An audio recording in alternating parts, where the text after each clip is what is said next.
আশ্বিনের শারদ প্রাতে বেজে উঠেছে আলোকমঞ্জিত, ধরণীর বহিরাকাশে অন্তরিত মেঘমালা, প্রকৃতির অন্তরাকাশে জাগরিত জ্যোতির্ময়ী জগন্মাতার আগমন বার্তা, আনন্দময়ী মহামায়ার পদধ্বনি অসীম ছন্দে বেজে উঠে রূপলোক ও রসলোকে আনে নবভাব মাধুরীর সঞ্জীবন।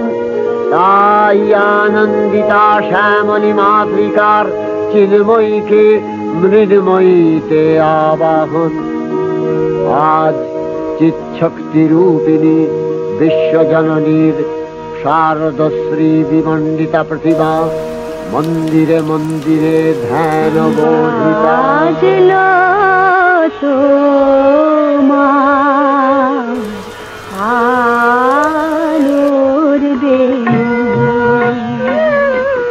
মাতলো যে ভুবন, বাজলো তোমার আলোর বেণু। আজ প্রভাতে সে সুর শুনে